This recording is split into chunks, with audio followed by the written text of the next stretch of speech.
Years ago. 10 years. That's how long Aaliyah Miller Park had believed the past was finally buried. 10 years since Ji-sung's trial. 10 years of building the MedAccess Foundation into an international force for pharmaceutical justice. 10 years of watching their daughter Gia grow from a baby into a brilliant, headstrong 15-year-old who had her father's intensity and her mother's refusal to back down. 10 years of almost forgetting that some debts never expire. Until the morning Gia didn't come home from school. Until Aaliyah found the note in her daughter's bedroom, written in Korean characters she'd learned to read fluently over the past decade. Your father's sins are now your daughter's burden. You have 72 hours.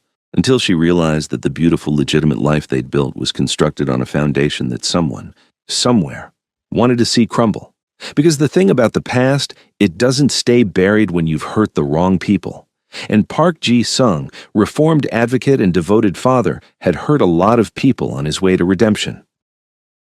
Before we dive into the most intense chapter of this story, I need you to do something. If you've been following Aaliyah and Ji-sung's journey from that chaotic first meeting in the hospital to their wedding and beyond, hit that like button. Drop a comment telling me, would you sacrifice everything to save your child, even if it meant becoming the monster you'd spent years trying to leave behind? Because that's exactly the choice Ji-sung and Aaliyah are about to face.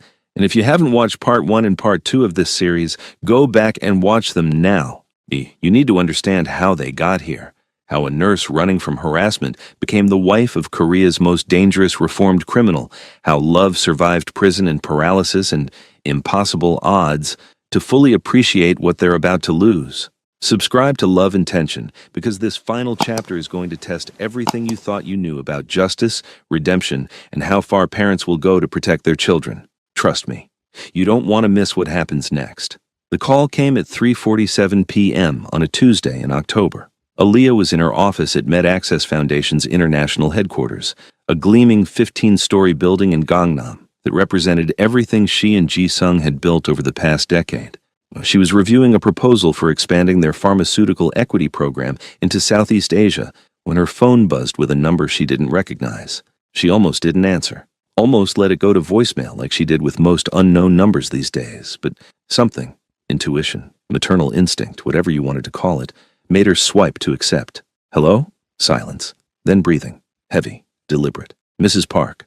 A man's voice. Korean accent, speaking English. We have your daughter. The world tilted.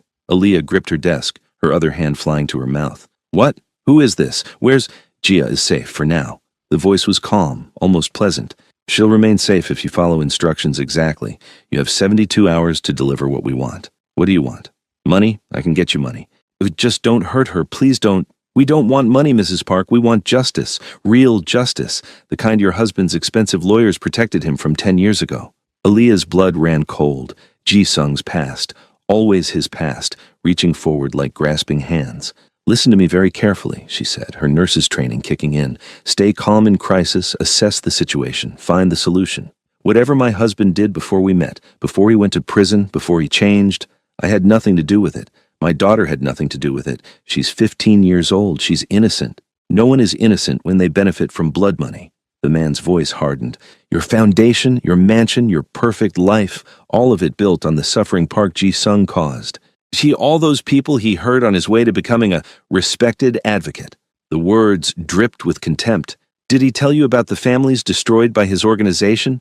The people who died because his smuggled medications were contaminated. The lives ruined when he eliminated his competition. He saved lives too, Aaliyah shot back. The medications he distributed. Spare me the Robin Hood narrative. We know the truth. We've always known. A pause. 72 hours, Mrs. Park. You'll receive instructions. If you contact the police, if you tell anyone except your husband, if you deviate from our directions in any way, you'll never see Gia again. We'll send her back to you in pieces. The line went dead. Aaliyah sat frozen, phone still pressed to her ear, the threat echoing in her mind.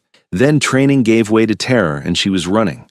Out of her office, past startled colleagues, down 15 floors because waiting for the elevator felt impossible. Out into Seoul's October afternoon where the air was crisp and normal people were living normal lives while hers was imploding. She called Ji-sung. He answered on the first ring. Aaliyah? What's wrong? Where are you? Her voice cracked. At the Foundation's Busan office. I'm about to present to... Baby, what happened? You sound... Someone took Gia. The words came out as a sob. Someone has our daughter. Silence on the other end. Then Ji-sung's voice, deadly calm. I'm getting on a helicopter now. I'll be there in 40 minutes. Where are you? Outside headquarters. I'm going to the school. I need to... No, go home. Now. Taewon is 3 minutes away. He'll bring you to the house. I'll meet you there. He paused. Aaliyah, listen to me. Gia is going to be fine, I promise you. She's going to be fine. It was the same voice he'd used 10 years ago when promising her they'd survive his trial. The same certainty, the same steel. But this time, Aaliyah heard something else underneath. Fear. Park Ji-sung, the man who'd faced down prosecutors in organized crime and his own paralysis without flinching, was afraid. Because this time, it wasn't his life on the line. It was their daughter's. Taewon arrived in a black SUV. Older now, but still intimidating. Still carrying that quiet menace that made people step aside. He'd stayed with them through everything. The trial, the reformation, the foundation's growth. Now in his 50s, he'd become more family than employee.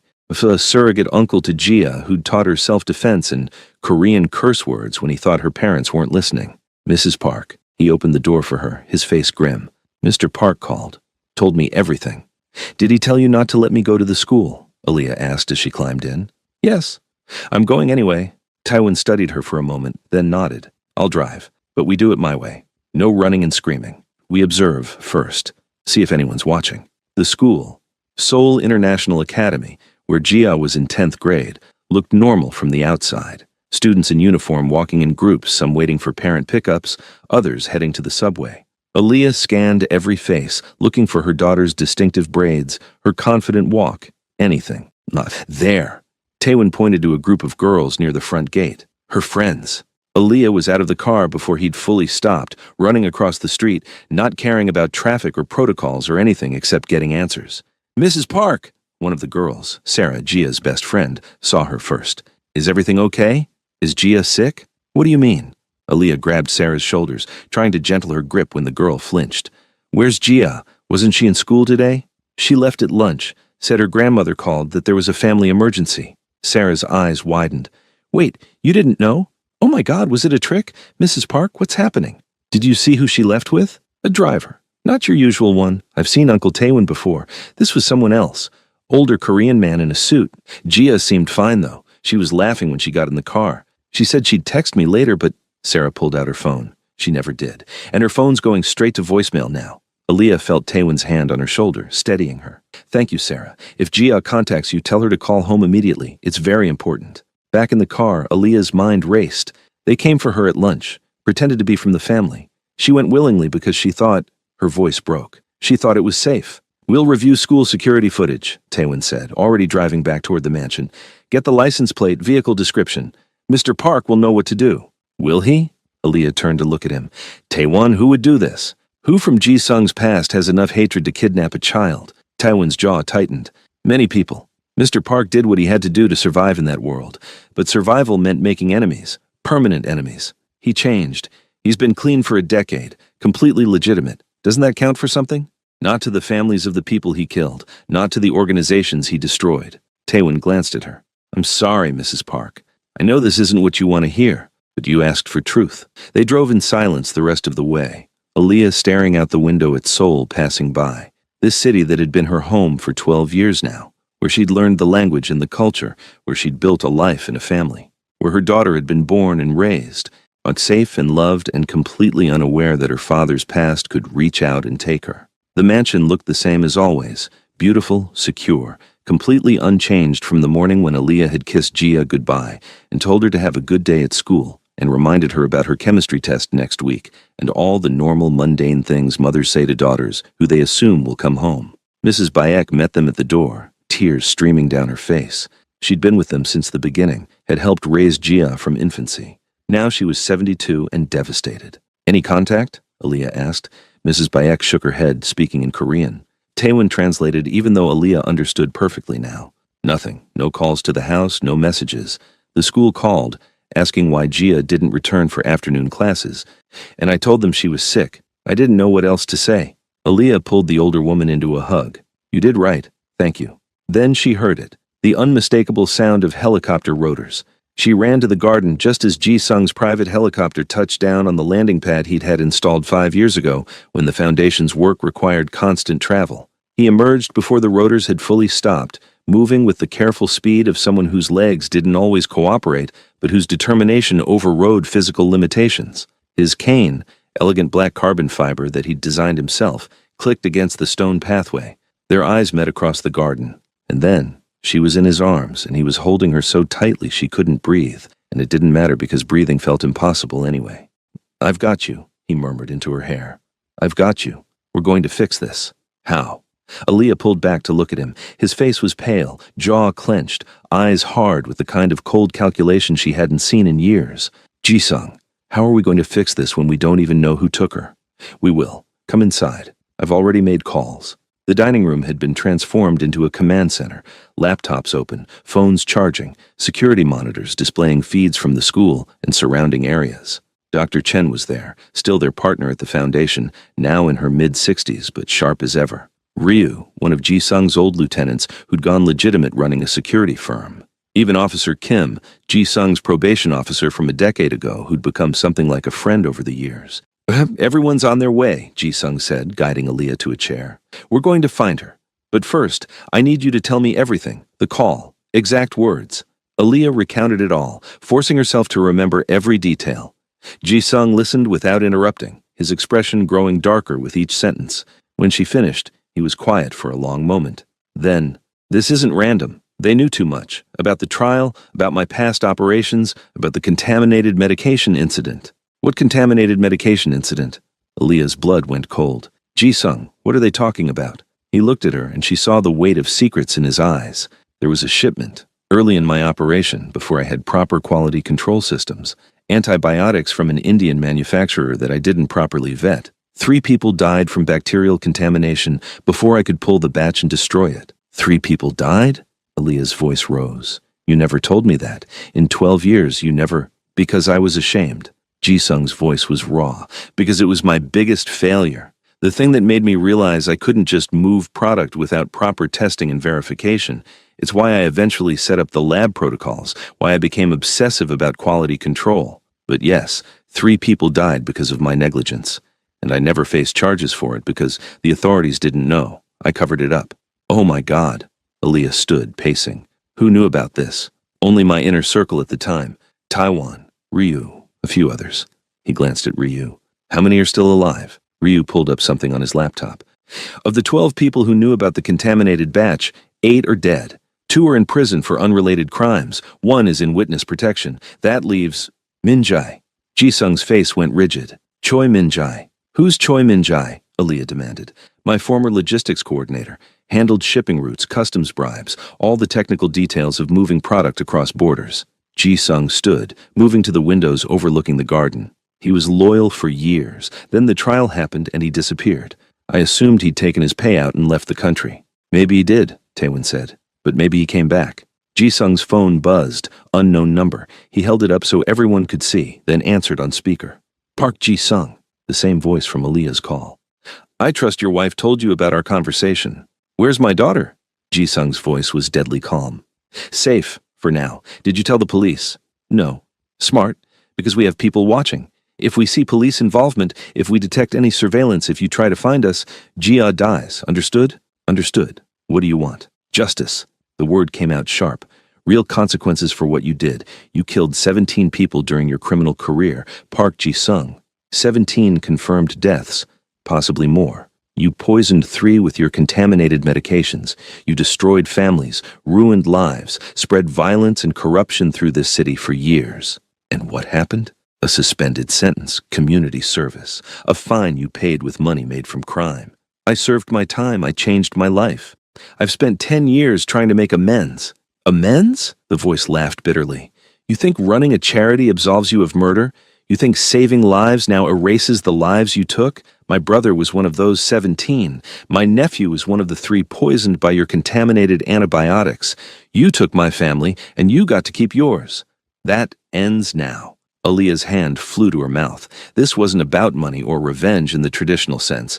This was about something deeper, more primal, a father's grief, a brother's rage, all focused on their daughter. Minjai, Ji-sung said quietly. It's you. Silence. Then. You remember. Good. You should remember the people you destroyed. I do remember. I remember your brother. He was working for Young's organization. He came at me with a knife during the territorial dispute over Itaewon. It was self-defense. He was 23 years old. The voice cracked with emotion. A kid playing gangster who didn't deserve to die in an alley like a dog. And my nephew, 8 years old, Ji-sung, 8. His mother couldn't afford the expensive antibiotics from the hospital, so she bought from you. Your cheap medicine. Your contaminated poison. He died screaming in pain while bacteria ate through his intestines. The room was silent. Aaliyah felt sick, actually physically ill. This was the reality of Ji-sung's past, not the romanticized Robin Hood narrative she'd sometimes told herself, but actual bodies, actual families destroyed. I'm sorry, Ji-sung said, and his voice was genuine. I'm truly, deeply sorry for what happened to your family. If I could go back and change it, I would, but I can't, and taking Gia won't bring them back. No, but it will make you feel what I felt, that helplessness, that terror of knowing someone you love is in the hands of someone who doesn't care if they live or die. Please. Aaliyah couldn't stay silent anymore. Please, Mr. Choi, I know you're hurting. I know you've lost people you loved, but Gia is innocent. She's never hurt anyone. She's just a child. So was my nephew. Minjai's voice was cold. But you didn't care about him, did you? None of you cared. I didn't know, Aaliyah said desperately. I didn't know about any of this until today. I met Ji-sung after most of this happened. I fell in love with a man who was trying to change, who was... Enough. Minjai cut her off. Here's what's going to happen. You have 72 hours to deliver Park Ji-sung to an address we'll provide. He comes alone, unarmed, ready to face real justice.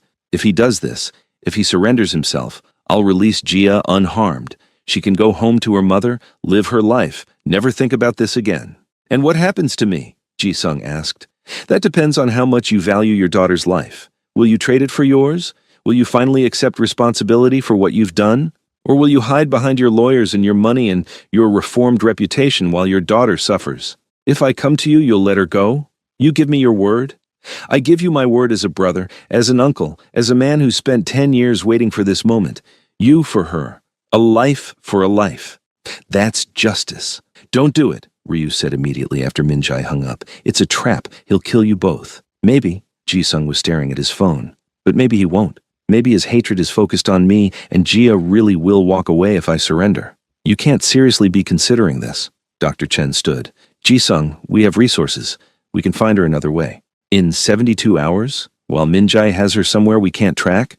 Ji-sung shook his head. He's been planning this for a decade. He's not making amateur mistakes. Then we negotiate, Officer Kim suggested. I can reach out through official channels, try to broker a deal that doesn't end with you dead. No police, Aaliyah said sharply. He was clear about that. If we involve authorities, he'll kill her. Everyone looked at her. She felt their pity, their concern, their professional distance from this very personal horror. These people, even the ones who cared about them, were thinking strategically, but she was thinking like a mother. We need to consider all options, Ji-sung said carefully. Taewon, what are our resources for finding her independently? Taewon pulled up data on his laptop. I've already started. Putting out feelers in the old networks, seeing if anyone's heard anything about a kidnapping, reviewing traffic cameras near the school to track the vehicle, checking property records for any holdings registered to Minjai or his known associates. But sir, he paused, this is going to take time we may not have. What about the ransom? Aaliyah asked. He said he doesn't want money, but what if we offer it anyway? What if we... Money won't work. Ji-sung moved to sit beside her, taking her hand. This is personal. He wants me to suffer, wants me to understand what he's felt for 10 years. Money is meaningless compared to that. Then what do we do? Aaliyah's voice broke. We can't just sit here for 72 hours hoping he doesn't hurt her. She must be so scared, Ji-sung. She doesn't understand what's happening or why someone would take her. She's probably terrified and crying and... Stop. Ji-sung cupped her face, forcing her to meet his eyes. Listen to me. Gia is smart. She's strong. She's her mother's daughter, which means she's a survivor. She will not break easily, and we are going to get her back. I swear to you on everything I am. Everything we've built. We will get our daughter back. How can you promise that? Because I've been in impossible situations before and survived. Because I know how men like Minjai think. And because... He took a breath. Because I'm willing to do whatever it takes, including trading my life for hers. No, Aaliyah grabbed his shirt. No, you don't get to make that decision alone. She's my daughter too, which is exactly why I have to protect both of you. Aaliyah, if something happens to me, don't you dare finish that sentence. Tears streamed down her face.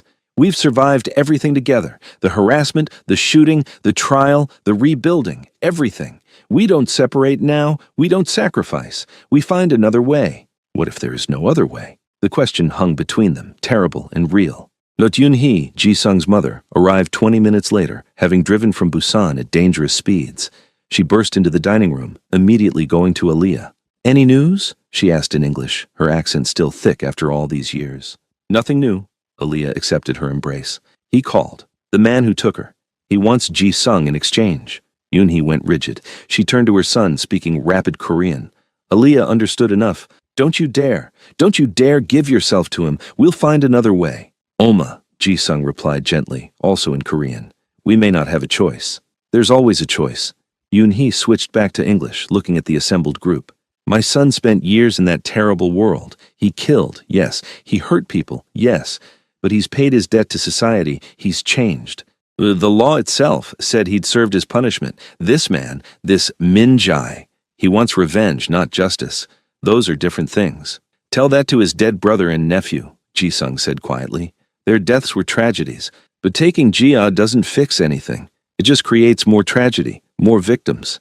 Yun-hee moved to the windows, looking out at the garden where her granddaughter had played as a child. We need to think like he does. Understand his pain, yes, but also understand his goal. What does he really want? He wants me to suffer, Ji-sung said. Then give him that without giving him your life. Make him believe you're suffering. Buy time to find Jia another way. Aaliyah felt something shift in her chest, a spark of strategy, of possibility. She's right. Min Jae wants you to feel helpless, wants to watch you break. So we break. We show him we're desperate, that we'll do anything. Meanwhile, we search. 72 hours isn't much time, Ryu pointed out. Then we use every second. Aaliyah stood, feeling energy return to her limbs. She'd been passive, devastated, paralyzed by fear. But she'd survived 12 years in Seoul, had learned to navigate this culture and this language, had become a director of an international foundation. She'd faced down investigators and critics and every person who'd ever doubted that a black woman from Chicago could build something meaningful here. She wasn't about to lose her daughter without a fight. Taewon, you focus on finding Min Jae's possible locations. Ryu, use your security contacts to track any unusual activity. Rentals, purchases, anything that suggests someone setting up a kidnapping operation. Dr. Chen, you reach out to the medical community. If Jia gets hurt or sick, Min Jae might need to call a doctor. Officer Kim, you do what you do best. Work the official channels without triggering an investigation. See if anyone's heard anything. Everyone stared at her. She felt Ji-sung's hand find hers, squeezing gently. And us? He asked quietly. We prepare for every possibility, including the one where you have to meet him. But Ji-sung, she turned to face him fully. If it comes to that, you don't go alone, and you don't go to die. You go to buy me time to get our daughter out. Understood? Something like pride crossed his face.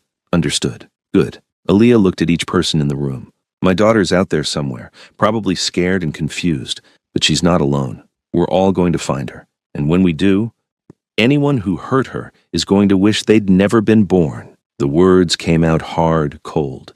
Absolutely certain. Not the nurse who'd fled Director Kwan in fear 12 years ago. Not the woman who'd sometimes felt out of place in her adopted country.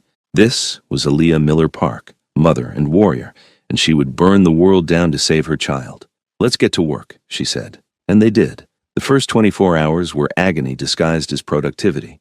Taewon and his team reviewed thousands of hours of traffic camera footage, tracking the black sedan that had picked up Jia from school. They traced it to a warehouse district in Incheon before the vehicle disappeared into an area with no cameras. Ryu discovered that Min Jae had been in Seoul for at least 6 months, while using a false identity to rent 3 different properties, an apartment in Mapo, a storage unit in Gangnam, and a small house in the suburbs. They checked all 3, empty except for evidence that someone had been there recently. Dr. Chen's medical network contacts turned up nothing. Either Min Jae had planned well enough to have medical supplies on hand, or he was confident Jia wouldn't need medical attention. Neither possibility was comforting. Officer Kim worked his contacts in law enforcement carefully, asking questions without revealing why. He learned that there'd been chatter in the criminal underworld about something big happening related to the parks, but no specifics.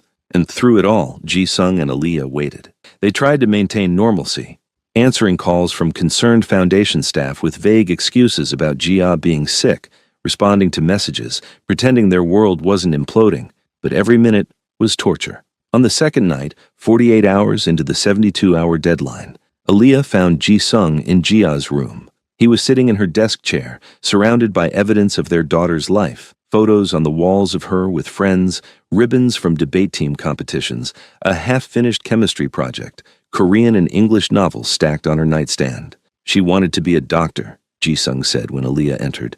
Did you know that? She told me last month that she wanted to study medicine, work with the foundation when she graduated. Combine her love of science with helping people, just like her mother. Aaliyah sat on Jia's bed, picking up the stuffed elephant that had been her daughter's favorite since age 3. She's going to be a doctor. She's going to graduate and go to college and change the world, because we're getting her back. Are we?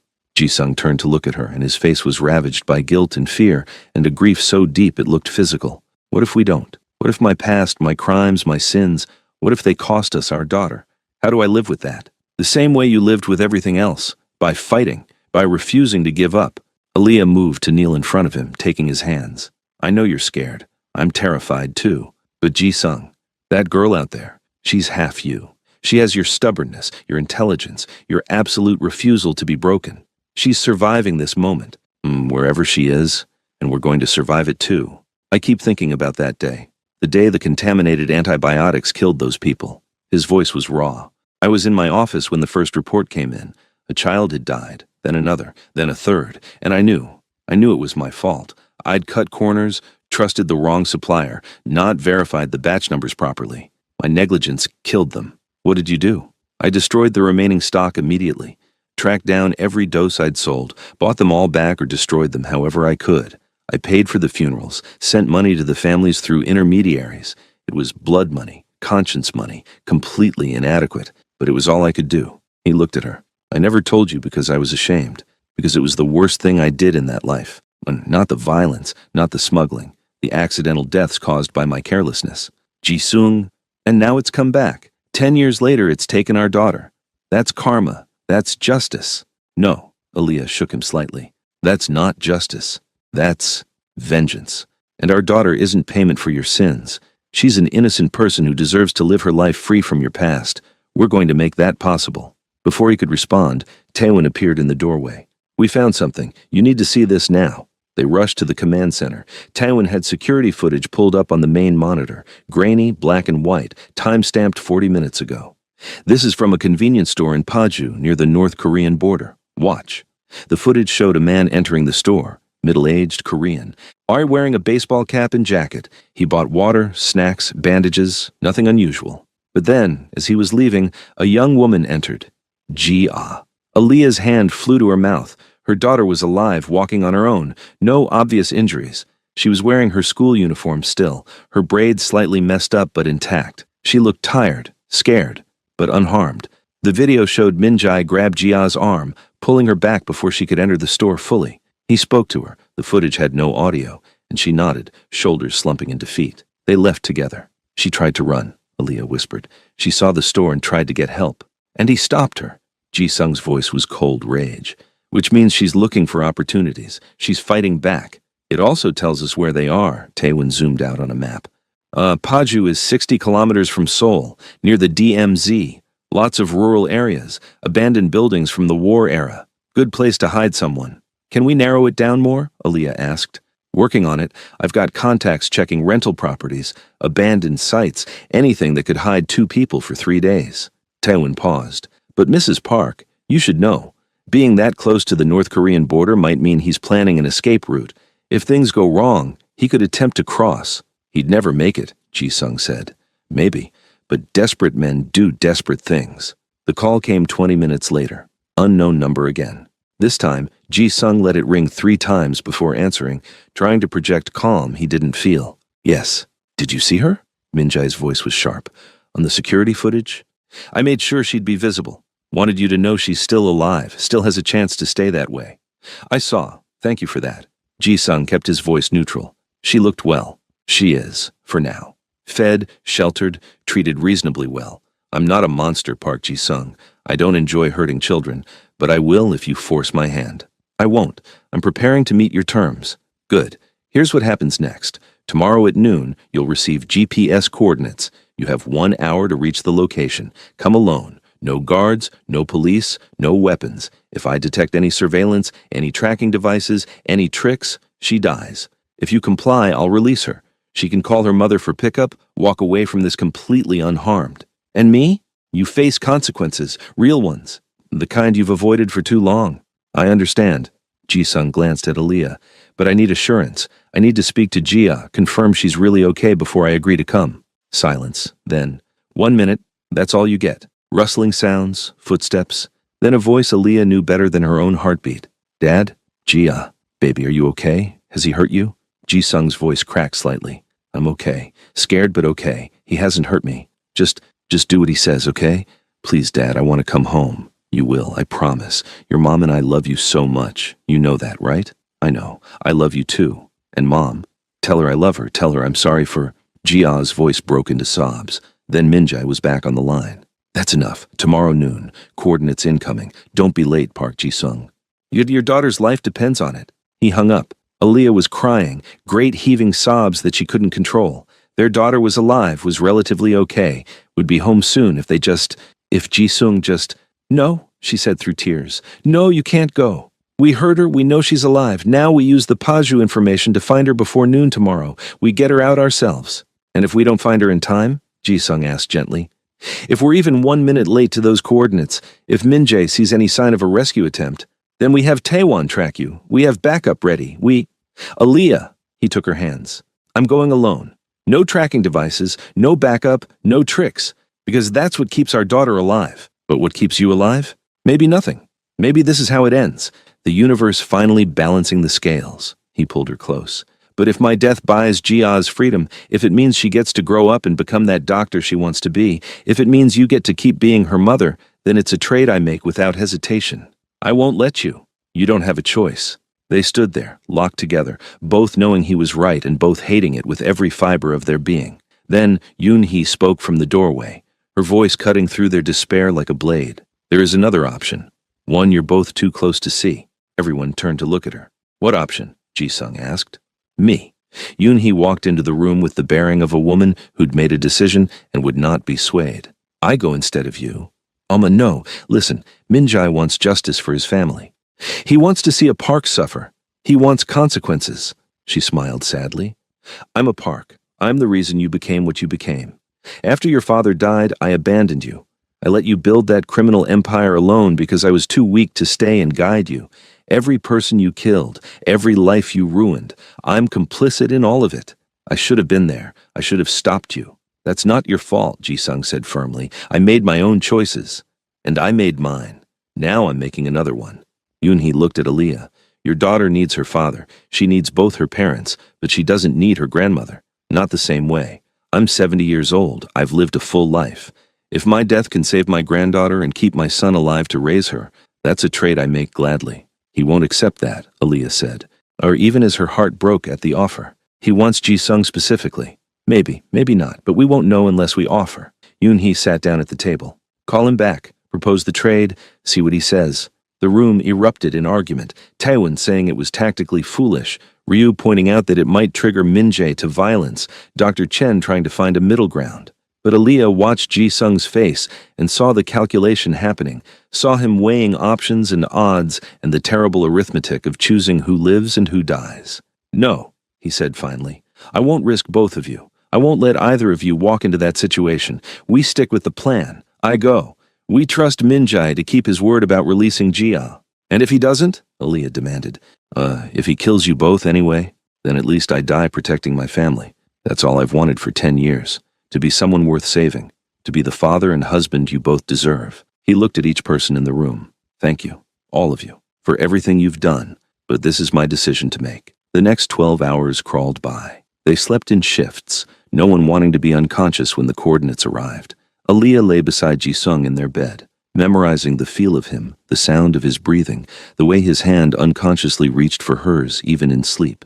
If this was their last night together, she wanted to remember everything. At 11:45 a.m., 15 minutes before noon, Ji-sung's phone buzzed. A text message, GPS coordinates and a single line. 1 hour. "Ne, come alone." Ji-sung showed it to the group assembled in the command center. The coordinates pointed to an abandoned industrial complex 40 kilometers from Paju, deep in rural territory near the DMZ. "That's an hour drive in good traffic," Taewon noted. "Less if you speed." "Then I'd better get moving." Ji-sung stood, accepting his cane from Mrs. Bayek, who'd been crying quietly in the corner all morning. Aaliyah followed him to the garage where one of their cars waited, a modest sedan, nothing flashy or trackable. He'd already removed his phone, his watch, anything that could be used to locate him. "Ji-sung, don't," he cupped her face. "Don't say goodbye, say, see you soon, because I will see you soon. Be with our daughter. Promise me. I promise to do everything in my power to come home to you." "That's not the same thing." "It's the only thing I can promise." He kissed her, deep and desperate and devastating. "Take care of our daughter. If she comes back and I don't, tell her I love her. Tell her I was proud of the woman she was becoming. Tell her to be a doctor, to be brilliant, to live a life so big and beautiful that my death becomes just a footnote in her story. Tell her yourself." Aaliyah grabbed his shirt. "Come back and tell her yourself. I'll try." He kissed her forehead, her cheeks, her lips one more time. "I love you, more than I've ever loved anything. You saved me, Aaliyah. In that hospital room 12 years ago, you saved me, and you've been saving me every day since." Then he was in the car, pulling out of the garage, driving away while she stood there watching the man she loved disappear toward possible death. Taewon appeared at her shoulder. "The tracker is in his cane," Aaliyah finished. "I know. I put it there this morning when he was in the shower. It's subtle enough that Minjae won't detect it unless he's specifically looking. And if he is, then we pray Ji-sung can talk his way out of it." She turned to face him. "How fast can you mobilize a team?" "Already done. 8 of my best people, all armed, all ready to move on your signal." Taewon pulled up a map on his tablet. "We'll stay 2 kilometers back, monitor his location. The moment he stops moving, we move in." "What if it's a trap? What if Minjae has people watching for exactly that? Then we deal with it." "But Mrs. Park," he looked at her seriously, you need to prepare for the possibility that we don't get there in time, that Minjae does something before we can intervene." "I know." Aaliyah's jaw clenched. "But I'd rather try and fail than not try at all." They went back inside, where Yoon-hee, Mrs. Bayek, and the others were monitoring the tracker's signal. The dot representing Ji-sung moved steadily north, following the route to the coordinates. 53 minutes later, at exactly noon, the dot stopped moving. "He's there," Taewon confirmed. "Industrial complex, building 3. No movement in the surrounding area that we can detect." "How long until your team arrives?" Aaliyah asked. 12 minutes. "That's too long. Anything could happen in 12 minutes. "I know, but it's the best we can do without revealing our presence prematurely." They watched the screen, seconds ticking by. The dot representing Ji-sung remained stationary. Then Aaliyah's phone rang. Gia's number. She nearly dropped the phone in her rush to answer. "Gia, baby, where are you?" "Mom." Her daughter's voice was shaking but alive, so beautifully alive. "I'm okay." He let me go. He said I could call you. "I'm at a gas station in Paju. The manager's going to drive me to the police station and—" "No," Aaliyah interrupted. "No police. Give me the address. I'll come get you myself. Right now." Gia rattled off the address. Aaliyah was already moving, grabbing keys, heading for the garage with Taewon and Yoon-hee right behind her. "Mom, what about Dad? He's going to be fine. Everything's going to be fine. Stay at that gas station. Don't move. Don't talk to anyone except the manager. I'm coming." She hung up and ran. The drive to Paju took 47 minutes that felt like hours. Aaliyah white-knuckled the steering wheel while Yoon-hee made calls coordinating with Taewon's team at the industrial complex. They still had eyes on Ji-sung's location. He hadn't moved. The gas station appeared ahead, a small, run-down place on a rural highway. And there, standing outside under the fluorescent lights, looking small and scared and perfect, was Gia. Aaliyah was out of the car before it fully stopped, running, catching her daughter in her arms and holding her so tight it probably hurt, but not caring.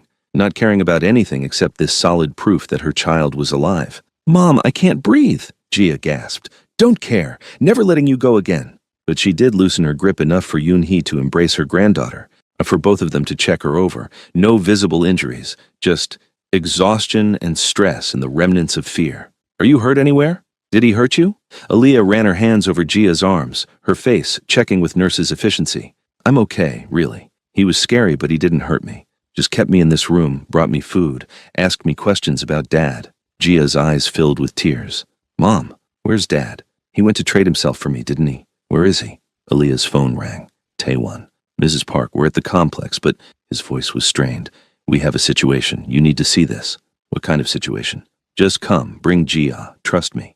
The industrial complex was exactly as abandoned and creepy as Aaliyah had imagined. Rusty equipment, broken windows, the ghost of industrial activity long dead. Taewon's team had secured the perimeter, professional and armed, and looking like they'd hoped to see more action. Taewon led them to Building 3. Inside, in what had once been a factory floor, she saw two figures. Ji Sung sitting in his wheelchair. When had he gotten his wheelchair? It hadn't been in the car. And Min Jae, also sitting across from him, two men, talking.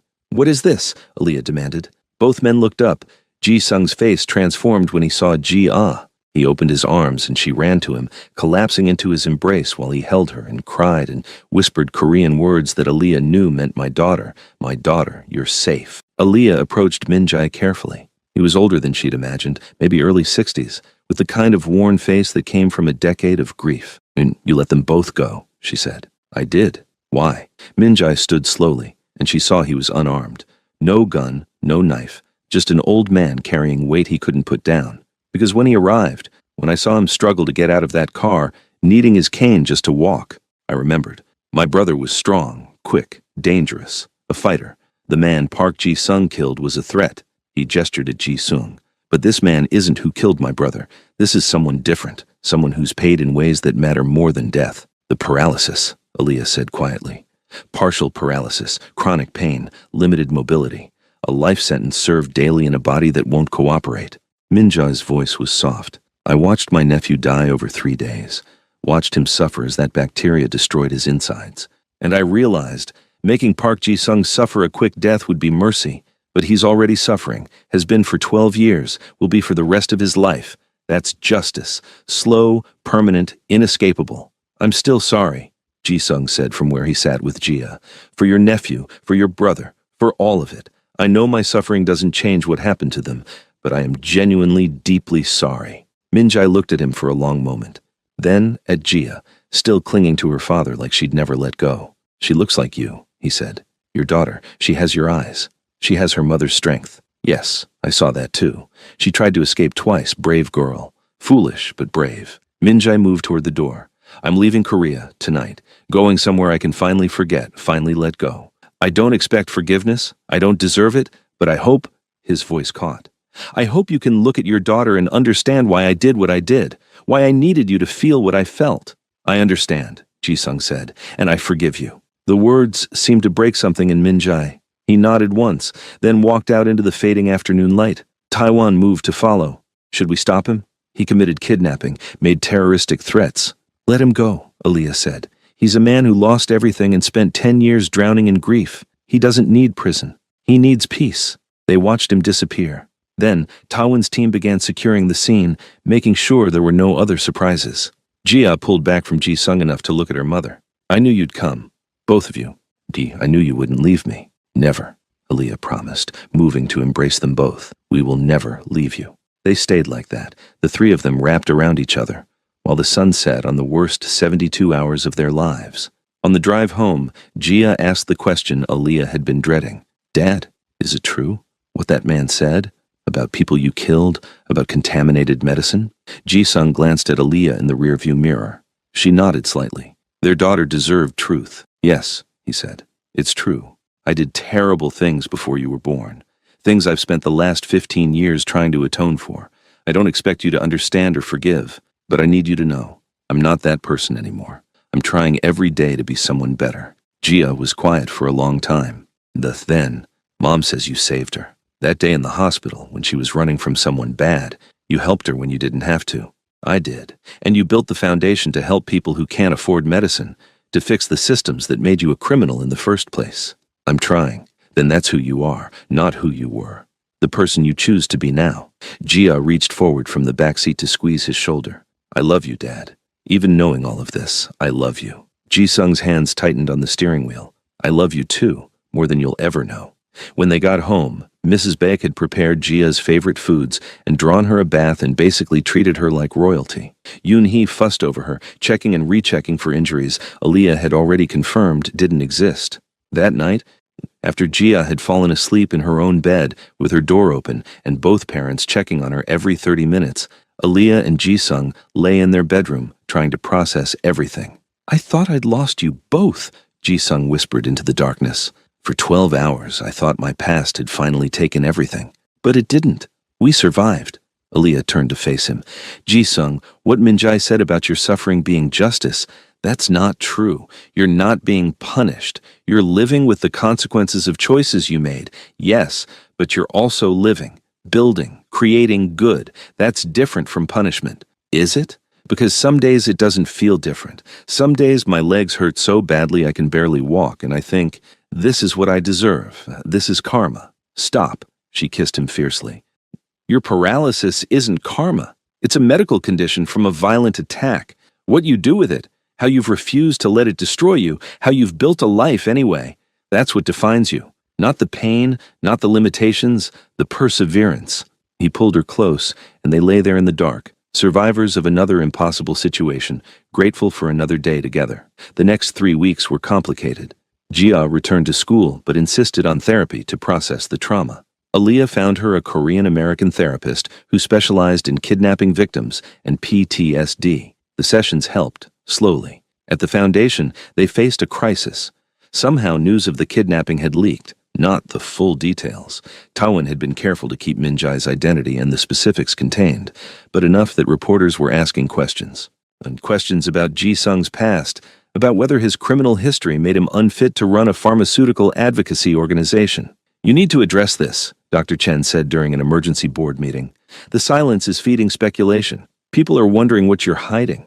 "I'm hiding that a man kidnapped my daughter to punish me for deaths I caused 15 years ago, Jisung said bluntly. "How exactly do I address that publicly?"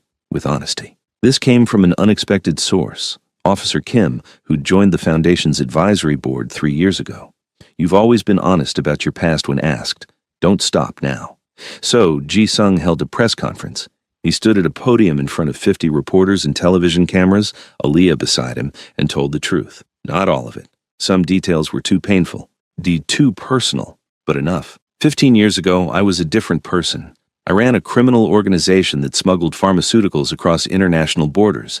In the process of building that organization, I hurt people. 17 people died either directly or indirectly because of my actions. 3 of those deaths were children who received contaminated medication that I failed to properly verify. The room erupted with questions. He held up a hand. I stood trial for my crimes. I was convicted, served my sentence, and have spent the last decade trying to make amends through legal channels. The Foundation's work, providing pharmaceutical access to underserved communities, is my attempt to fix the systems that created criminals like me in the first place. It doesn't erase what I did. Nothing can erase that, but it's what I can do now. "Mr. Park, is it true your daughter was kidnapped by a family member of one of your victims?" a reporter shouted. "Yes. 3 weeks ago, my daughter was taken by someone seeking revenge for deaths I caused. He's since left Korea and, as far as I know, is no longer a threat. My daughter is safe, recovering, and has requested privacy during this difficult time. Do you feel you deserve to run a foundation given your criminal past? I don't know if I deserve anything, but I do know that I have experience, connections, and understanding of pharmaceutical supply chains that few others possess. I've chosen to use that knowledge for good. Whether that's enough to redeem me isn't for me to decide. It's for the people we serve, for our donors, and for this community to judge." More questions. Some hostile, some sympathetic, all invasive. But Jisung answered them all with the same calm honesty that had characterized his transformation. When it was over, when the reporters had finally been satisfied or exhausted, Aaliyah took his hand as they walked to the car. "How do you feel?" she asked. "Exposed, vulnerable, like I just painted a target on my back for anyone else seeking revenge. But also free, maybe? No more hiding?" He considered this. "Maybe. We'll see how the board responds." The Foundation's board met 2 days later. It was, as Dr. Chen had warned, contentious. Some board members argued Jisung should step down as director, that his criminal past made him a liability. Others pointed to the Foundation's success, the lives saved, the policies changed. The vote was close. In the end, they compromised. Jisung would remain as director, but with increased oversight and a commitment to complete transparency about his past. Any future issues related to his criminal history would result in immediate resignation. "I can live with that," he told Aaliyah that evening. "It's fair. But the stress had taken a physical toll. His legs, always unpredictable, were getting worse. Some days he could barely walk even with his cane. Other days the pain was so intense he couldn't get out of bed. Dr. Han ran tests, adjusted medications, suggested another surgery. Ji-sung refused. "I've had enough surgeries," he said during a particularly difficult appointment. "I'm not going under the knife again just to maybe walk a little easier." "The nerve damage is progressing," Dr. Han warned. "If we don't intervene, you could lose what function you have left. Then I'll use the wheelchair full time. I've done it before." "Ji-sung," Aaliyah interjected, "you're in pain, constant pain. This isn't about walking, it's about quality of life." "My quality of life is fine. I have you, I have Jia, I have meaningful work. I don't need working legs to have those things." But she saw through the bravado, saw the way he winced when he thought no one was looking, saw him taking extra pain medication, saw the exhaustion in his eyes. That night, Jia came to their bedroom. She'd been mostly quiet since the kidnapping, processing everything with her therapist but not talking much at home. "Dad, can I ask you something?" "Anything. If you could go back and change things, not just the bad things you did, but everything, would you?" Ji-sung thought carefully. "You mean, would I choose a different life? One without crime, without consequences, without the paralysis?" "Yeah. No, because that different life wouldn't have led me to your mother, wouldn't have created you, and you two are the best things that ever happened to me. So no, I wouldn't change it. I'd just try to do the bad parts less badly." Jia nodded. "I've been thinking about what happened, about Minjai and his family, and I realized I'm only here because of all those choices you made, good and bad. If you'd been a different person, made different choices, I wouldn't exist." "That's true. So I can be sad about the people you hurt, and I can wish you'd done things differently. But I can also be grateful that your choices somehow led to me existing. Is that wrong?" "No, sweetheart, that's not wrong. That's being human, holding multiple truths at once." Jia hugged him tightly. "I'm glad I exist, even if the reason is complicated." After she left, Aaliyah snuggled against Ji-sung. "She's going to be okay, better than okay, because of you. You're the reason she's resilient, strong, capable of processing complex emotions. I'm the reason she asks uncomfortable questions and refuses to accept simple answers," Aaliyah corrected. "But yeah, I'll take credit for that."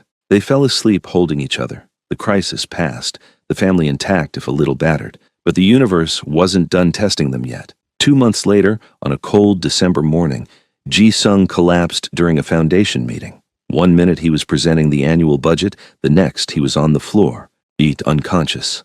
Aaliyah, who'd been in the meeting as director of medical programs, immediately went into crisis mode, checked his pulse, breathing, cleared his airway, called for emergency services while Dr. Chen and the others looked on in horror. "What's happening?" someone asked. "I don't know," Aaliyah said, and the admission terrified her. She was a nurse, she should know, but Ji-sung's symptoms didn't fit any pattern she recognized. Unconscious, but breathing normally. Pulse, steady. No signs of stroke or heart attack. The ambulance arrived. They transported him to Seoul National Hospital, the same hospital where they'd first met 12 years ago, the same hospital where he'd recovered from his shooting. Dr. Han met them in the emergency department. "We're running tests, CT scan, MRI, full blood panel. Oh, we'll figure this out." Aaliyah sat in the waiting room with Yoon-hee and Jia, watching the minutes tick by. 72 minutes, the same amount of time Minjai had given them, though that particular irony was lost on no one. Finally, Dr. Han emerged. His face was grim. "It's the old injury, the spinal damage from the shooting. There's been progressive deterioration we didn't catch. A piece of scar tissue broke free and caused a temporary blockage of cerebral spinal fluid. That's what caused the collapse. But he's okay now?" Aaliyah stood. "He's conscious, stable." But Aaliyah, Dr. Han's use of her first name was ominous. "The deterioration is extensive. If we don't operate soon, he's going to lose all motor function below the chest. Complete paralysis." The words hit like a physical blow. "How soon? Weeks, maybe days?" "The surgery is risky. We'd be operating on damaged nerves that have been compromised for 15 years. Success rate is maybe 60%. And if it fails, he could end up worse, or he could die on the table. The risk is substantial." "What does Ji-sung say?" "He says no. Says he's lived with partial paralysis this long. He can manage complete paralysis if it comes to that." "That's ridiculous," Aaliyah said immediately. "He has to have the surgery." "That's not our choice to make." But Aaliyah was already moving, heading to Ji-sung's room. She found him sitting up in bed, connected to monitors but looking alert and frustrated. "Before you start," he said when he saw her expression, "the answer is no. You haven't heard the question. The question is, will I have risky surgery that might kill me or leave me worse off? And the answer is no. I won't put you and Gia through that. Don't. Aaliyah sat on the edge of his bed. Don't make this about protecting us. This is about you being scared. Of course I'm scared. I'm terrified. But I'm also realistic. I'm 47 years old with 15 years of nerve damage. The odds aren't good. 60% success rate isn't bad. It's also 40% chance of catastrophic failure. He took her hand. Aaliyah, I've made peace with the wheelchair, with limited mobility, with chronic pain. I can live with complete paralysis if I have to. What I can't live with is dying on that operating table and leaving you and Gia alone.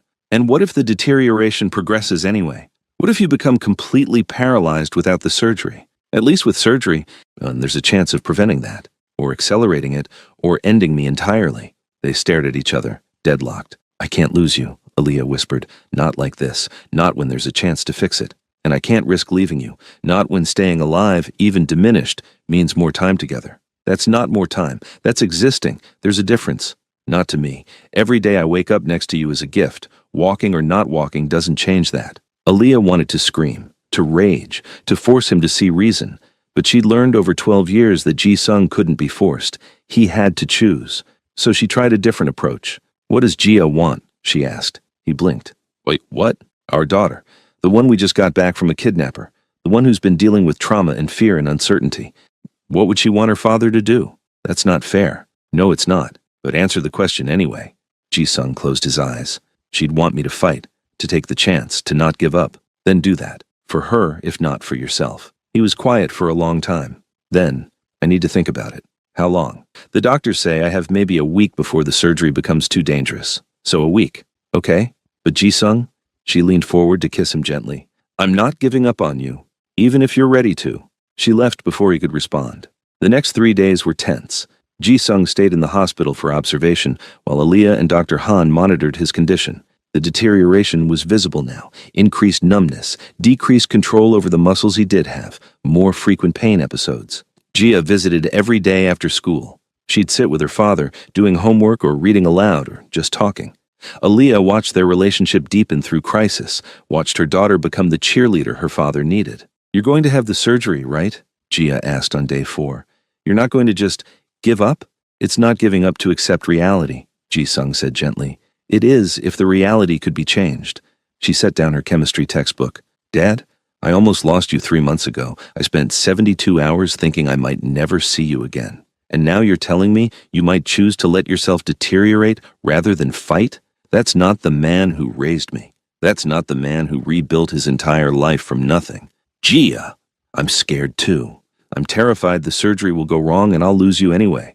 But I'd rather know we tried than wonder if we could have saved you and didn't. She left to get snacks from the cafeteria, leaving Ji-sung staring after her with something like awe on his face. Aaliyah entered shortly after. She's right, you know. When did our daughter get so wise? She's always been wise. You just usually don't see it because you're too busy being overprotective. Aaliyah sat in the chair Gia had vacated. Have you made a decision? I think so. He looked at her. But I need you to promise me something first. Anything. If the surgery goes wrong, if I end up on life support or in a vegetative state, you let me go. No heroic measures, no keeping me alive artificially. You and Gia deserve to move forward, not spend years maintaining a shell. Ji-sung, promise me, Aaliyah. Please. It's the only way I can do this, knowing that if the worst happens, you're not trapped taking care of a body without a mind. She wanted to refuse, wanted to insist she'd fight for every second of his life, conscious or not, but she understood what he was asking for, the same dignity he'd tried to maintain through every stage of his paralysis. I promise, she said quietly, but you have to promise me something too. What? That you'll fight, not just go into that surgery resigned to failure, but actually fight to come back to us, to your life, your work, your family. Promise me you'll try. I promise. They held each other's gaze, both knowing they'd just made vows that might break their hearts.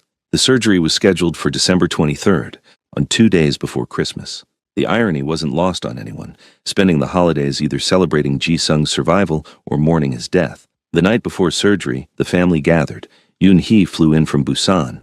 Mrs. Bayek prepared a feast. Taiwan and his wife came, as did Dr. Chen and her husband. Even Ryu made an appearance, looking uncomfortable in the domestic setting but determined to say goodbye just in case.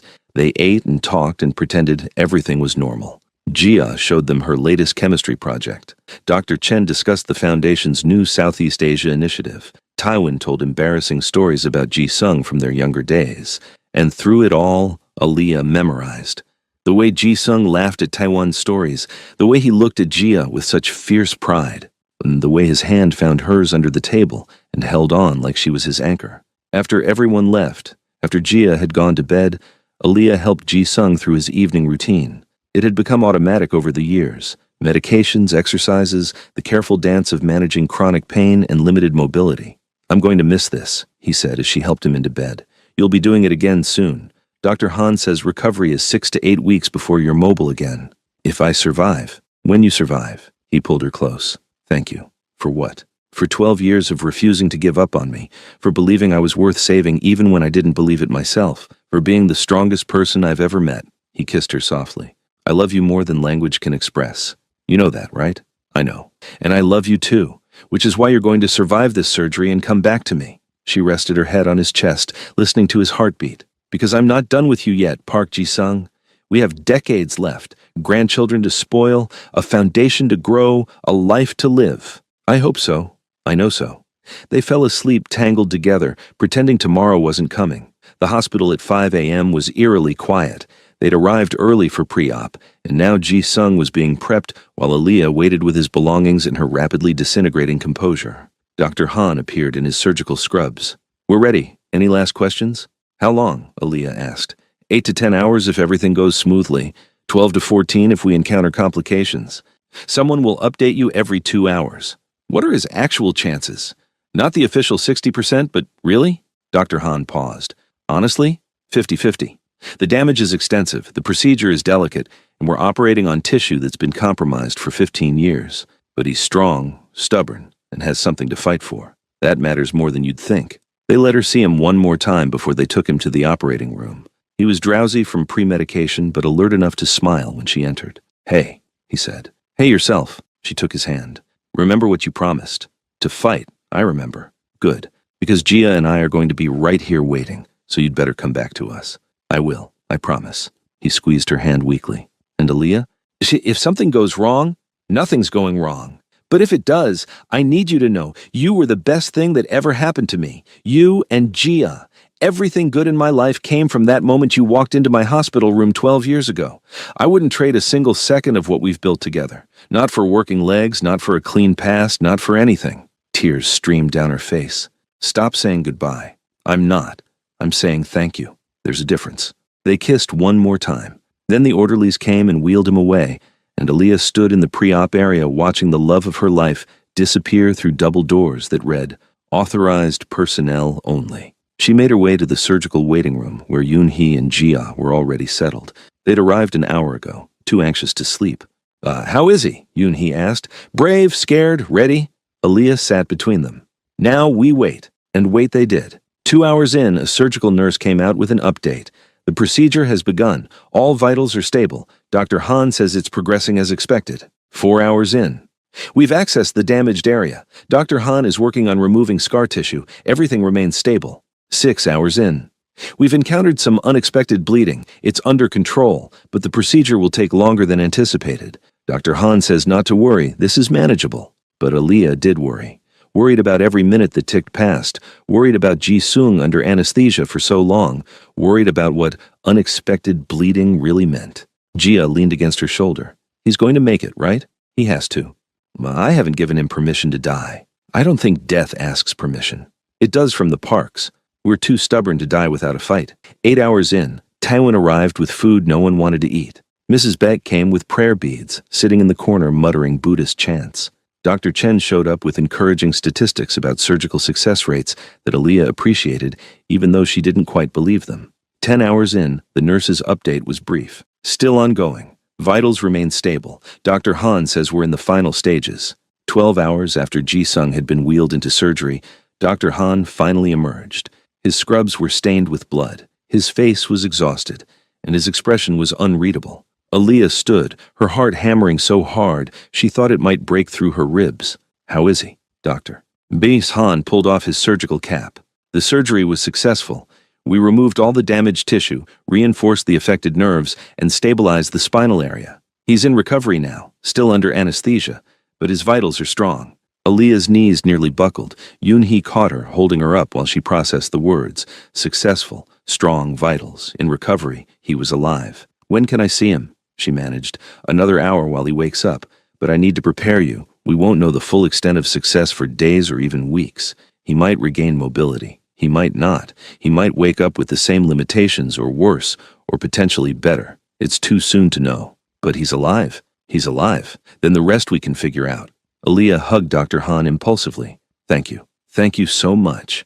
The hour waiting for Ji-sung to wake was somehow longer than the previous 12. Aaliyah paced the recovery room corridor, checking her watch every 30 seconds, driving Yoon-hee crazy with her restless energy. Finally, a nurse appeared. He's awake, a little confused from the anesthesia but asking for his wife. Aaliyah nearly ran to his room. He was pale, connected to more machines than she could count, but his eyes were open and tracking her movement as she entered. Hey, she said, her voice breaking. Hey. His voice was hoarse from the breathing tube. Did it work? We don't know yet. Too early to tell. But you're alive, and that's what matters. Can I? He frowned, clearly trying to move. I can't feel my legs. That's normal after spinal surgery. The anesthesia affects everything. Give it time. But she saw the fear in his eyes, saw him realizing he might have traded his current limitations for worse ones, saw the calculation happening. Had this been worth it? Ji-sung, look at me. She took his hand. Whatever happens with your mobility, we deal with it together, okay? You're alive, you survived, everything else is manageable. I can't feel anything below my chest, he said, and there was panic creeping into his voice. Aaliyah, what if... Stop. You're catastrophizing. Wait for the anesthesia to wear off fully. Wait for the swelling to go down. Wait for your body to heal. Then we assess. But right now you just survived 12 hours of surgery on your spine. That's the victory we're celebrating. He searched her face, then nodded. Okay, you're right. I'm just scared. I know, me too. But we're scared together, which makes it bearable. Gia was allowed in next, and she dissolved into tears the moment she saw her father awake. He held her with one arm, the IV in the other making movement difficult, and whispered reassurances that everything would be fine. Over the next 3 days, sensations slowly returned. First his chest, then his abdomen, then, finally, his legs. Not full sensation, not normal sensation, but something. I can feel you touching my knee, he told Dr. Han on day 3. It's distant, like through cotton, but I can feel it. That's excellent progress. Better than I expected this soon. Dr. Han made notes on his tablet. We'll start physical therapy tomorrow. Very gentle. Just seeing what you can do. No expectations, no pressure. We're gathering data. The first physical therapy session was humbling. Ji-sung couldn't move his legs at all, couldn't even wiggle his toes, but he could feel the therapist touching him, could sense pressure and temperature. That was something. By week 2, he could flex his left foot slightly. By week 3, both feet. By week 4, he was attempting to bend his knees with assistance. It's working, Aaliyah said during one session, watching the therapist help Ji-sung through exercises. Slowly, but working. Maybe. Ji-sung's face was set in concentration.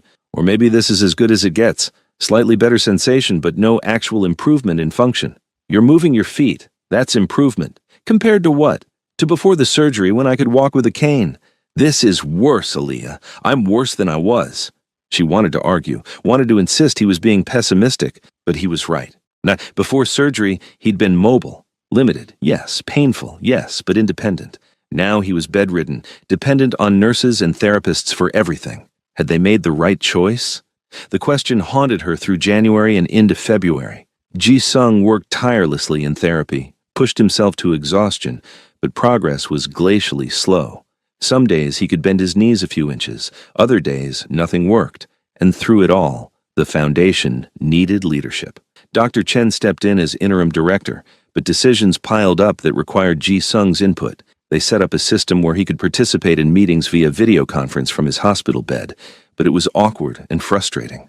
I should just resign, he said one evening after a particularly difficult meeting. Let Dr. Chen take over permanently. She's doing a better job than I could right now anyway. You don't mean that, don't I? I can't even get out of bed, Aaliyah. What use am I to anyone? You're used to me, to Gia, to the thousands of people who benefit from your expertise and vision at the foundation. She sat on the edge of his bed. This is depression talking. The post-surgical blues combined with slow recovery. It's normal. Normal doesn't make it less true. No, but it does mean we can fight it. With therapy, medication if needed, and time. You're not giving up. I won't let you. Sometimes I think you're too stubborn for your own good. And sometimes I think you're too ready to surrender. We balance each other out." He smiled despite himself. "What would I do without you? Probably die of stubbornness. It's a miracle you survived this long on your own before we met. Survival isn't the same as living. You taught me the difference." They held hands in the sterile hospital room, two people who'd been through too much but somehow kept finding reasons to keep going. In March, 3 months post-surgery, Ji-sung took his first steps. With a walker, with therapists supporting him on both sides, with every muscle shaking from exertion, but steps nonetheless. 5 steps forward, a pause to rest, 3 steps back. Aaliyah, watching from the doorway, cried. "It's not much," Ji-sung said, breathing hard. "It's everything," she replied. By April, he was walking 20 feet with the walker. By May, 50 feet. By June, he was transitioning to forearm crutches, faster and more stable than the walker. "I may never walk without assistance again," Dr. Han warned during a checkup. "The nerve damage was too extensive. But this level of recovery is remarkable. Better than we hoped for." "Can I go home?" Ji-sung asked. "With ongoing outpatient therapy and home modifications for safety, yes. I think you're ready." Going home felt surreal. After 6 months in the hospital, the mansion seemed both familiar and strange. Mrs. Baek had prepared Jia's favorite foods to celebrate. Yoon-hee had flown in from Busan. Even Taiwan seemed emotional, though he'd never admit it. That first night, lying in their own bed instead of a hospital bed, Aaliyah and Ji-sung held each other in the dark. "I wasn't sure we'd get here," he admitted. "When I woke up from surgery and couldn't feel anything, I thought I'd ruined my life trying to fix it. But you didn't. You fought, you healed. You're here. Because of you, you never let me give up. That's what marriage is. Refusing to let your partner give up even when they want to." He kissed her softly. "I love you. Have I mentioned that lately?" "Not in the past hour. I was starting to worry. I love you. I love you. I love you." He punctuated each declaration with a kiss. "There. Caught up." She laughed, the sound bright and free in the darkness. They'd survived. Again. Against odds and obstacles and their own worst impulses, they'd survived. Summer brought new challenges. Ji-sung returned to the foundation, working reduced hours but determined to reclaim his role. His mobility was better, but still limited. He used forearm crutches for longer distances, a cane for short ones, and kept a wheelchair available for difficult days. The foundation thrived. Their Southeast Asia expansion was successful. New pharmaceutical equity legislation was pending in 3 countries, and they'd been nominated for an International Humanitarian Award. Jia, now 16, had become a fierce advocate herself. She'd started a student organization focused on medical access, combining her father's passion with her own generation's digital activism. Universities were already reaching out about early admission. Everything should have been perfect. But in August, a journalist named Sarah Kim published an investigative piece titled "The Cost of Redemption: Park Ji-sung's Criminal Past and Nonprofit Present." It was devastating. She'd interviewed families of people Ji-sung had killed, survivors of his criminal activities. There were former associates who questioned whether he'd really changed or just learned to hide better. The article painted him as a con artist who'd weaponized his paralysis for sympathy, who'd built a foundation as a cover for continued criminal activity. None of it was true. All of it was damaging. "She's suggesting I'm laundering money through the foundation," Ji-sung said, reading the article for the 3rd time. "That I'm using our pharmaceutical distribution network to smuggle other goods, that the kidnapping was staged to gain sympathy." "It's garbage," Dr. Chen said. She'd called an emergency meeting of the board, lies and speculation masquerading as journalism. "But it's compelling garbage," Ryu pointed out. He'd been hired as the foundation's security director 2 years ago. "It plays into people's worst suspicions. A criminal doesn't really change. He just gets better at hiding his crimes. We need to respond," Officer Kim suggested. "Not with lawsuits. That looks defensive. But with transparency. Open our books, invite auditors, prove we have nothing to hide." "We already do annual audits," Aaliyah said. "They're public record. Then we need to make them more public. Press conference, media blitz, complete transparency about finances and operations. Take away the mystery so conspiracy theories have nothing to feed on." They planned the response carefully. A press conference where Ji-sung would address each accusation directly. Financial documents released to independent auditors who'd verify the foundation's legitimacy. Testimonials from people they'd helped, from donors, from partner organizations. Yeah, but 2 days before the scheduled press conference, Sarah Kim published a follow-up article. This one included allegations from Min Jae. He'd apparently contacted her from wherever he'd fled, provided detailed accounts of Ji-sung's criminal activities, and most devastatingly, claimed that Ji-sung had paid him to kidnap Jia to generate sympathy and distract from investigations into the foundation's finances. It was a lie, complete fabrication, but it was specific, detailed, and compelling enough that people believed it. The foundation's donation rate dropped 40% overnight. 3 board members resigned. Partner organizations started requesting temporary holds on joint projects pending clarification. "We're being destroyed," Dr. Chen said during an emergency meeting. "Every day this narrative exists unchallenged. Oh, we lose ground. We may never recover. Then we challenge it," Aaliyah said, "with facts, with evidence, with the truth." "The truth is complicated," Ji-sung said quietly. He'd been mostly silent during the meeting, his face drawn with stress. "I did do terrible things. I did kill people. The only part that's a lie is that I haven't changed. But how do you prove change? How do you prove that 15 years of legitimate work outweighs 15 years of crime?" "By continuing to do the work," Aaliyah insisted. "By not giving these people the satisfaction of watching us quit. Maybe we should quit. Maybe the foundation would be better off without me, with new leadership that doesn't carry this baggage." "No." Jia's voice cut through the conversation. She'd been sitting quietly in the corner, but now she stood. "You don't get to quit. Not because of lies, not because it's hard, not because people are mean. You taught me that we fight for what's right even when it costs us, especially when it costs us." Everyone turned to look at her. "Dad, you did bad things. We all know it. You've never hidden from it. But you've also spent 15 years trying to balance the scales. You've saved thousands of lives through the foundation. You've changed policies that will save millions more. One lying journalist doesn't erase that. Multiple lying journalists don't erase it." She moved to stand beside her father's chair. "So we fight back. With truth, with evidence, with the same stubbornness that kept Mom waiting for you during the trial and kept you fighting through recovery. We don't quit. Parks don't quit." Ji-sung looked at his daughter with something like awe, then at Aaliyah. Then at the assembled group of people who'd stood by him through everything. "She's right. We fight." He sat straighter. "Dr. Chen, arrange the press conference for tomorrow instead of 2 days from now. We go on offense. Ryu, I need you to track down Min-jae. He's spreading lies. We need to confront him with facts. Well, Officer Kim, talk to your contacts in law enforcement. Get official statements about whether there's any investigation into the foundation. Aaliyah, I know. Keep you from doing anything stupid while also being brilliant and beautiful and supportive." Exactly. They worked through the night, preparing statements, gathering evidence, building a case not for innocence. Ji-sung would never claim that, but for genuine change. The press conference was standing room only. Every major media outlet in Korea was there, plus international press who'd picked up the story. Sarah Kim sat in the front row, notepad ready, expression smug. Ji-sung stood at the podium, not sitting. He'd insisted on standing, using his canes for support but refusing to hide behind disability. "Thank you all for coming. I know many of you are here hoping for scandal, for denials, for some dramatic collapse. I'm going to disappoint you." He gestured to the screen behind him, where financial documents appeared. "These are the Med Access Foundation's complete financial records for the past 10 years. Every donation, every expenditure, every program cost.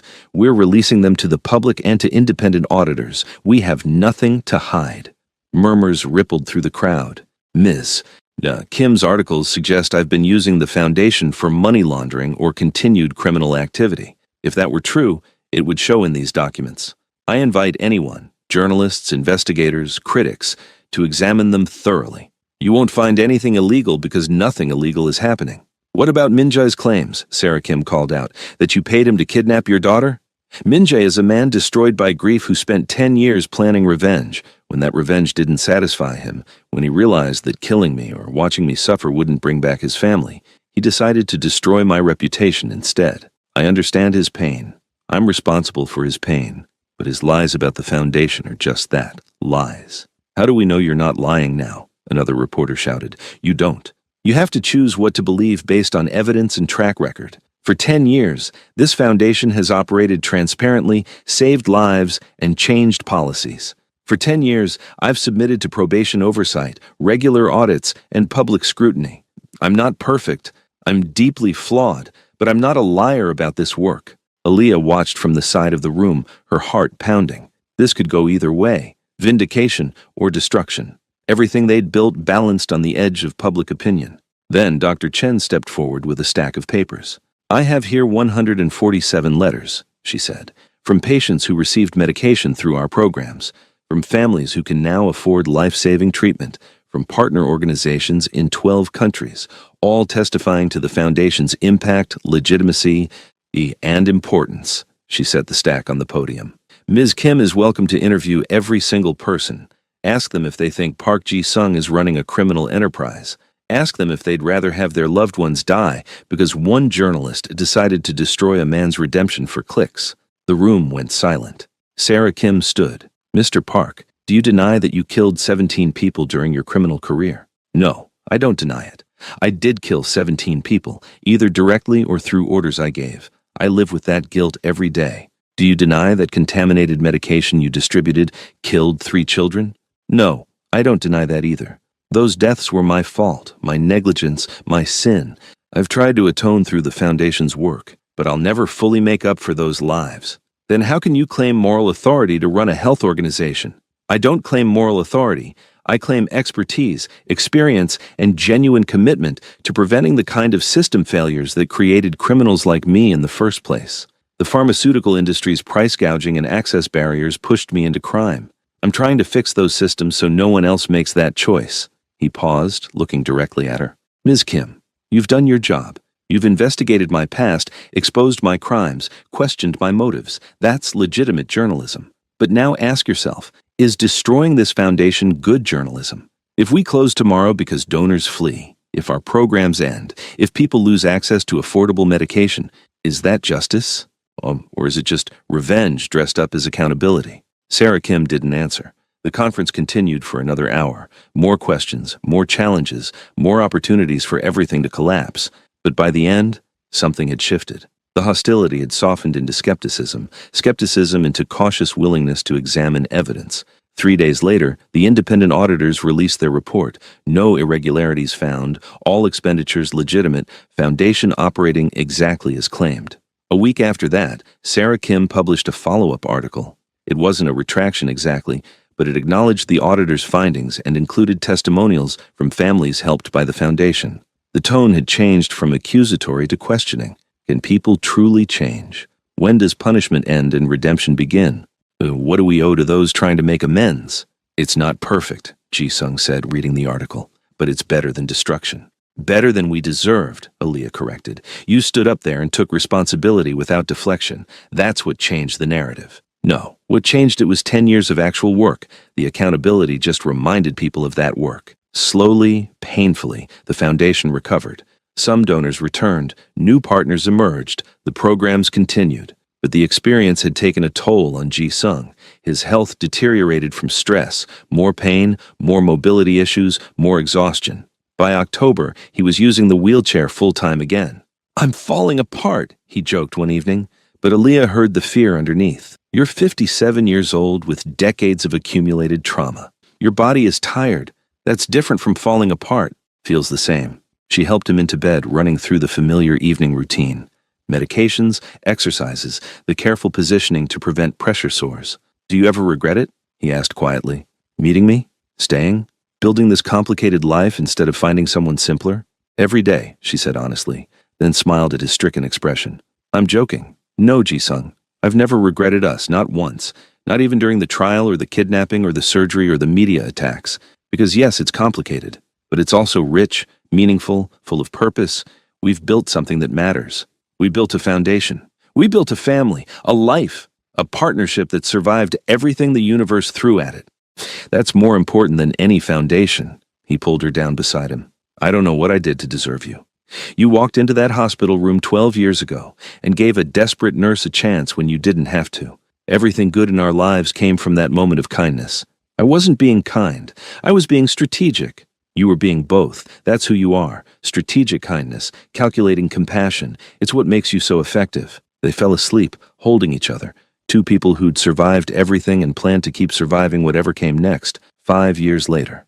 Aaliyah stood in the auditorium of Seoul National Hospital, the same hospital where she'd first met Ji-sung 17 years ago, watching her daughter address a crowd of medical students. "My father taught me that systems matter more than individual heroics," Jia was saying. She was 21 now, in her third year of medical school, brilliant and fierce, and everything Aaliyah had hoped she'd become. You can save one patient at a time, which is important, or you can change the systems that create patients in the first place. That's how you save thousands. The students applauded. Gia fielded questions about pharmaceutical equity, about the foundation's work, about balancing medical practice with advocacy. Aaliyah felt Ji-sung's hand find hers. He was in his wheelchair today, bad leg day, but alert and present, proud of their daughter. "She's incredible," he whispered. "She's yours. Of course she's incredible. She's ours. Half you, half me, 100% herself." After the presentation, they met Gia for lunch at a restaurant near the hospital. She was animated, talking about her research project on antibiotic resistance and access in developing countries. "I'm thinking about doing my residency with Doctors Without Borders," she said. "Use what I've learned from the foundation to work in places with the greatest need." "That's dangerous work," Ji-sung said carefully. "So is running a criminal pharmaceutical network. I come from a long line of people who do dangerous things for what they believe in," she grinned. "Besides, Mom survived 12 years in Seoul starting from nothing. I think I can handle a few years in field medicine." "She has a point," Aaliyah admitted. That evening, they attended the Foundation's annual gala. It was a massive event now, over 500 people, international attendees. Not recognition from multiple governments for the policy work they'd accomplished. Dr. Chen, now in her 70s and officially retired but still heavily involved, gave a speech about the Foundation's 17-year history, about how a former criminal had built something legitimately good, about how redemption wasn't a moment but a process.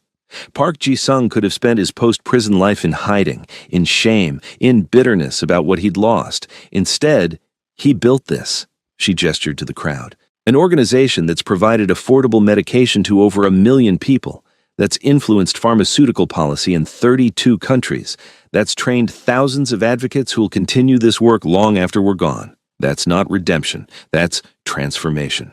The applause was thunderous. Later, during the quieter part of the evening, Taiwan found Aaliyah on the balcony overlooking the Seoul skyline. "You did good, Mrs. Park," he said. "Keeping him alive, keeping him fighting, keeping him honest. None of this happens without you. I just loved him. He did the rest. Love isn't just anything, it's everything, especially the kind that survives what you two survived." Inside, Ji-sung was talking with a group of donors, his wheelchair no barrier to his commanding presence. At 62, he'd finally made peace with his limitations, with his past, with the complicated truth of who he was. Aaliyah watched him. This man who'd saved her from Director Kwan 17 years ago, who'd been saved by her in return, who'd built a life and a family and a legacy from the ruins of his worst choices. He caught her looking and smiled. That same smile from their first dinner together, when they'd been strangers pretending to be professional while falling into something that would define both their lives. She smiled back. And in that moment, standing in a room full of people celebrating the work they'd built together, Aaliyah thought about that terrified nurse pressing elevator buttons while running from harassment, thought about how impossible her current life would have seemed to that woman, thought about every choice she'd made, to stay when staying was dangerous, to love when love was complicated, to fight when fighting seemed futile. All of it had led here, to this moment, to this life, to this beautiful, messy, impossible family. "Thank you," she whispered to that younger version of herself, to the universe that had thrown them together, to every moment of pain and joy and survival that had created this present. Ji-sung wheeled over, taking her hand. "What are you thinking about?" "Everything. How far we've come. How we almost didn't make it a dozen different times, but did anyway. Stubbornness.